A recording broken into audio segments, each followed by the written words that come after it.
Coming up on Winter Class.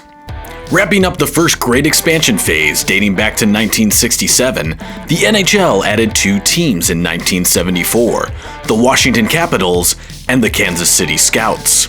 The Scouts struggled mightily out of the gate, and the owners quickly found themselves in debt only 2 seasons in. This forced ownership to relocate to Denver and rebrand as the Colorado Rockies.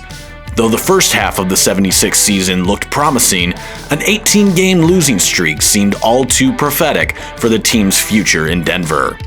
In 1978, then-owner Jack Vickers sold the team to New Jersey trucking tycoon Arthur Imperatori, whose plan for the team included another relocation, this time to the Garden State. However, this came under harsh criticism from the league and other team owners due to proximity of other established franchises in New York and Philadelphia, as well as the lack of a suitable playing facility. After continued on-ice failure, constant coaching changes, piling debt, and another ownership transfer, the team was finally sold to John McMullen's ownership group in 1982. With a newly established arena in East Rutherford, the league finally approved the long-planned relocation of the Rockies to New Jersey. With a new home comes a new name, and the New Jersey team would be christened the Devils after the cryptid legend of the same name. Though the team still had its share of on-ice struggles in its early years, things began turning around when McMullen appointed Lou Lamoriello as team president in 1987.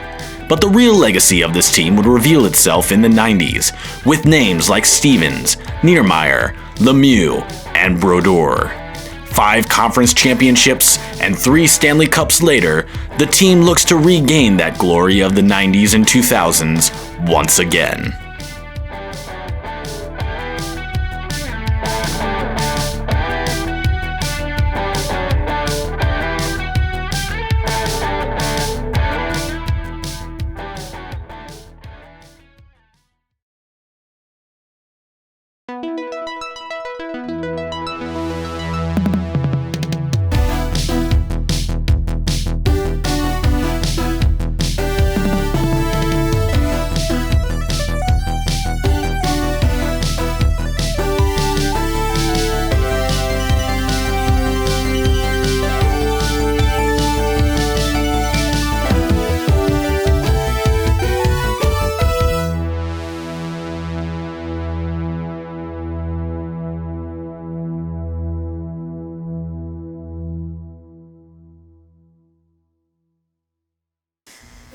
Good evening and welcome to Winter Class. I'm Wayne Brettzky. And I'm Doug.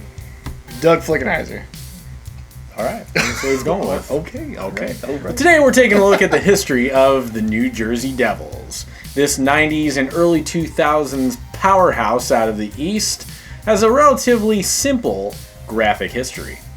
And we're here to guide you through the devilish designs from 1982 to 2020, right now.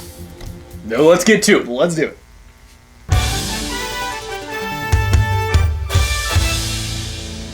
Starting off with the logo history, the original prototype seen here was designed by then-owner John McMullen's wife. With a little help from a professional graphic design firm, this eventually transformed into the monogram we all know today. A stylized N and J joined together, the letters are also adorned with horns at the top and a pointed tail at the bottom of the J.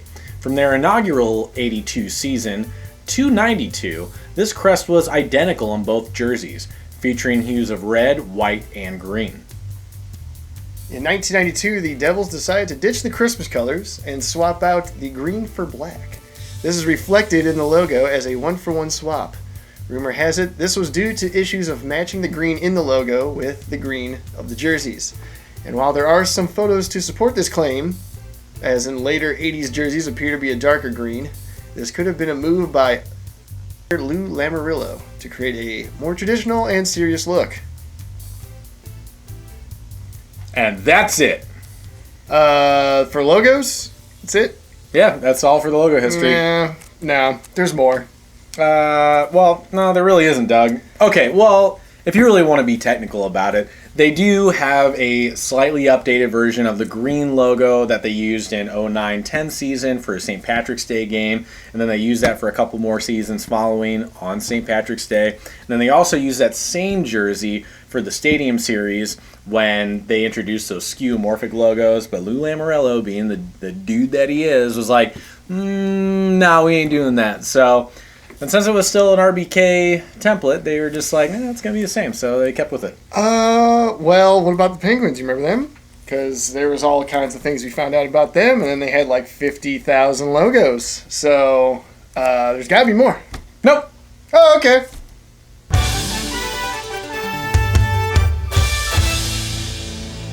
The Devils started the 82 season, moved from the red, blue, and yellow of the Rockies into a unique Christmas theme of red, green, and white. The white uniforms, then the home uniforms, feature red shoulders with white and green outlining as the yolks, as well as green and red sleeve stripes, with socks matching the pattern. The name and numerals here, red with green outline. The red jerseys, shown here, vary up the striping style and shoulder yoke, using only two colors, green and white up top, and the sleeve and tail stripes now including 3 white stripes and 1 thick band of green. The orientation flipping on the tail stripe here, and the socks matching that of the sleeves. Numerals and name just swap red for white. Both jersey sets wore the same green and striped pants, with the color jerseys featuring red buckets. Then, in 1992, the Devils made a change that would last for the remainder of Lou's tenure. The two jerseys share identical templates. In fact, the black stripes and shoulder yoke are exactly the same on each, down to the collar. All you gotta do is swap the red and white on each. The team changes to solid black pants and black helmet for the red jersey. 2007, with the age of the Reebok Edge design, the Devils saw this opportunity to do nothing. That's right, it's the same jersey, save the new uniform technology. Which brings us to the new stuff. Finally, when Adidas took over in 2017, we got new jerseys. Yes! And they're pretty similar. The yoke is squared off, and the tail stripe is now a thin single stripe at the very tail end. And they changed the sleeve stripes to resemble the Rockies. You know, the failed franchise that preceded them, and doesn't matter. So we have a couple special jerseys here to talk about. The first being their original Heritage jersey. Introduced in the 09-10 season as a special St. Patrick's Day one-off, they would continue to use this for several years after, all the way up until 2017. This was also recycled for the 2014 Stadium Series jerseys, as Lou Lamoriello, notoriously difficult to work with when it comes to jersey varying up, decided we're not going to do the skeuomorphic thing. So they just used this one again. And now we currently have a white Adidas version of the original look starting in 2018. Only worn a handful of times per season though, so it's not technically a third jersey. And that concludes our discussion on the jerseys of the new jersey. Hold that thought, Doug. I'm getting ice-breaking news. Exclusive to us. That's right. It sounds like Adidas, for the potential 2021 season, is unveiling a new jersey program called Varying Vintage. Oh, well, that kind of sucks. Okay, that's actually not the name at all. It's actually called Reverse Retro, but it should be called Varying Vintage based on what it actually entails.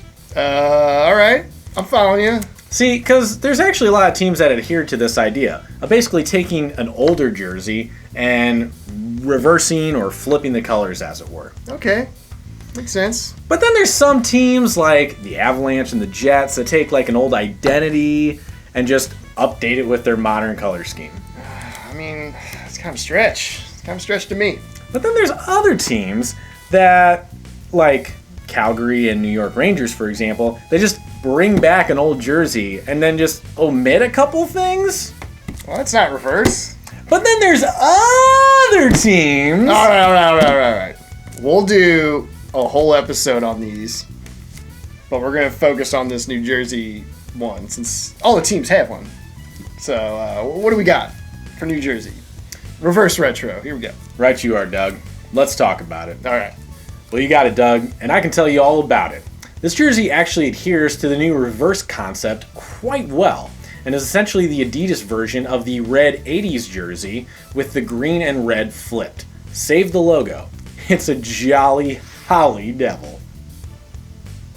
And that wraps up the history portion of the show. And then we're going to take it to, of course, a very special segment of the show. That's right, it's time for Power Rankings, presented by Icicle Light, the only light beer made from icicle drippings. Icicle Light, the right light for a snowy night. That's right, Doug and I have looked through the years, and we're about to rank them for you with power.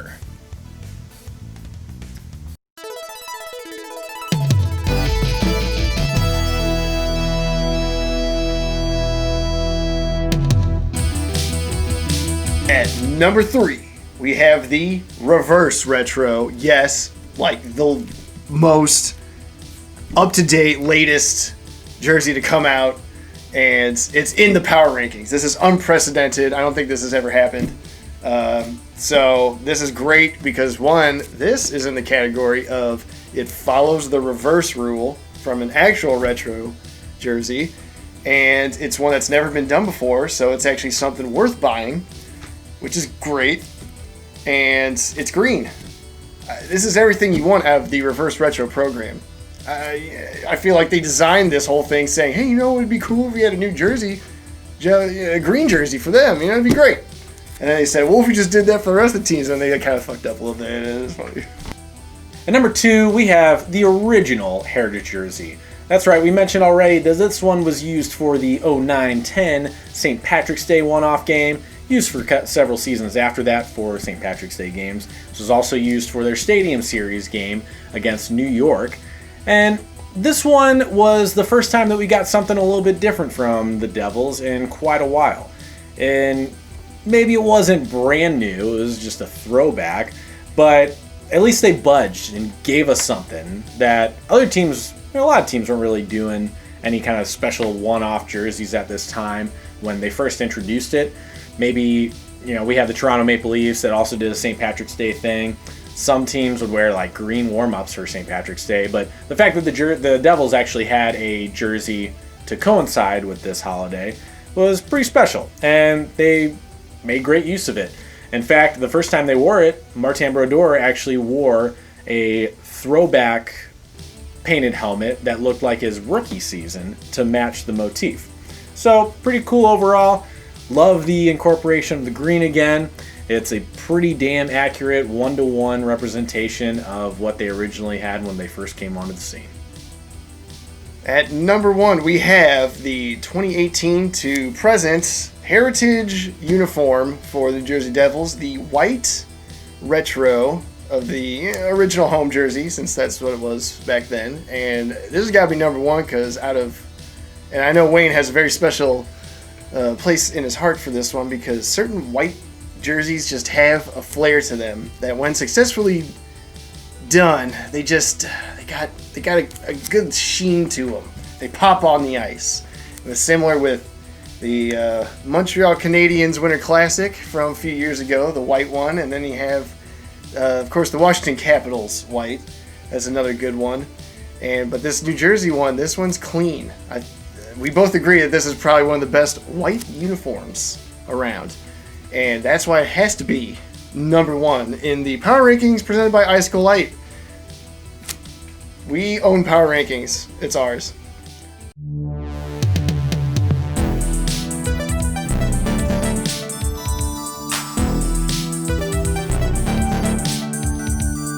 Brettzky's Corner, all about goalies. Man, I love this part. And for the Devils, they got one goalie. That's right, and he loves cups. And getting picked up by Enterprise. No, that's right, the Devils, they got more than just Brodeur. Although Brodeur has some legendary setups, you know, the old Heatons. His mask is probably the definitive Devils mask. In fact, that mask was so iconic that when he did get traded away to St. Louis for that one season, he just kept the same helmet and just swapped out the devil logo up top with a blue note, but kept the same flames on the side, just repainted in blue. So yeah, it's pretty iconic. It's got a special place in my heart. But there's a lot of other goalies that have some fantastic style that we got to talk about. Currently, we have Corey Schneider, though, you know, he's kind of UFA now. But in recent years, he was kind of the man. He had some great setups, a couple great buckets. Keith Kincaid, another one that was, you know, recently traded, but did an awesome tribute set for Brodeur. Also did a recreation of Chico Resch's original helmet, which, shout out to Chico. I love that mask. That's awesome. Goes great with the red and green scheme. But one of the best guys, one of my favorite styles when it comes to Devils altogether is between two. Sean Burke with his incredible mask. That's one of my favorites. Rivaling Martin's. I mean, Martin's was, you know, the black era, but Sean's had the green and red and a really cool devil pattern that takes a couple looks to understand what it is and what it's trying to explain and illustrate through its design. Fantastic bucket. One of my favorite, though, head to toe, Craig Billington. I'm a sucker for the Vaughn Legacy. Those pads, the red and white, pop, so clean, fantastic. And then a pretty simple but still really effective helmet design with just the red kind of swooping devil horn flame kind of looking thing, just on a clean white background. Fantastic. Bills, probably head to toe consistently one of my favorites when it comes to Devils. A lot of great style here.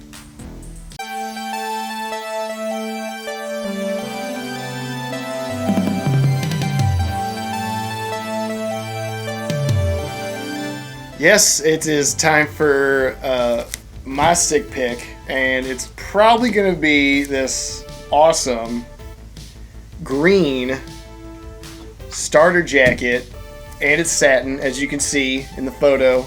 It's also from the 90s, because, yeah, you know, 90s. It's great. Everyone loves it. Objectively the best decade now. So we're going in with why this is cool. Well, it's green. It's all green, and this is before the reverse retro jersey, so that's pretty cool. Head of the curve, and it's got the old NHL logo, which some people are fond of. I think it's that, you know, we like that stuff. It's on the side there. It's always nice to have apparel that has the older logo on it, so, you know, this is cool. And you can wear it now, and you'll fit right in. So, yeah, stick pick. Number 1 power ranking. Sick pick. And this concludes our special on the New Jersey Devils. This presentation brought to you by Eliash Gosh Bagosh. When you're the overall leading scorer with an overall sense of fashion. Eliash Gosh Bagosh. Good night. Winter class.